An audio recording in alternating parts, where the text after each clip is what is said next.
రేపల్లె బాగున్నారా? మాకు మీ ఊరితో చాలా బంధుత్వం ఉంది. మా వైఫ్ ఇక్కడి నుంచే, రేపల్లె నుంచి.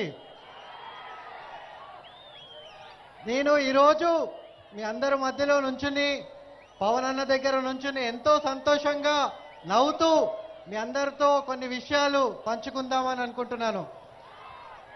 పవన్ అన్న ఈ క్రేజు MS ధోని దగ్గర చూశాను. దాని తర్వాత ఆంధ్రప్రదేశ్లో పవన్ కళ్యాణ్ దగ్గరే చూస్తున్నాము. ఇంకెక్కడా లేదన్నా ఇంత క్రేజు.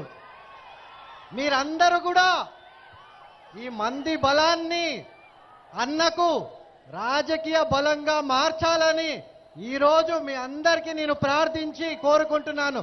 ప్రతి ఒక్కళ్ళు కూడా ఆయన సినిమా హీరో కాదు, రియల్ లైఫ్ హీరో. మీ అందరి కోసం పార్టీ పెట్టారు.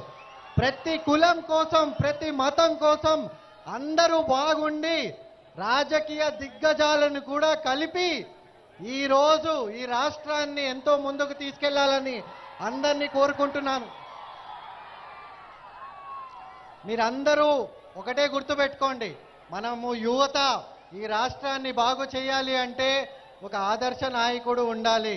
మీ అందరి కోసం మీరు ఎవరికి ఓటేసినా, సైకిల్కి ఓటేసినా, కమలంకి ఓటేసినా, గ్లాసుకి ఓటేసినా, మీ ముందు పవన్ అన్న నుంచుని మీకోసము, మీ రాష్ట్రాని కోసము, అందరి కోసం పనిచేసి మనందరినీ ప్రగతి బాట పట్టిస్తారని నేను పూర్తిగా నమ్ముతున్నాను.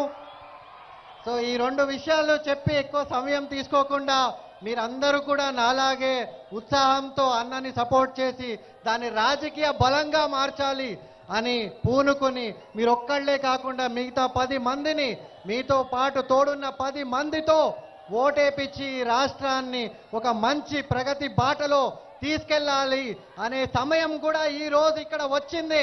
వారం రోజుల్లో మీకు ఎంతో మంది మందు బాటిల్ ఇస్తారు, యువతకి స్పెషల్గా ఓటింగ్కి రానివ్వకుండా. అవన్నీ కాదని మీరు పొద్దున్నే లైన్లో నుంచుని ఫస్ట్ ఓటు నేనేస్తాను అని చెప్పి బయటికి వెళ్ళి ఇంకో 10 మందిని తీసుకెళ్ళి కూటమిని గెలిపియాలని పూర్తి మనసుతో కోరుకుంటున్నాను.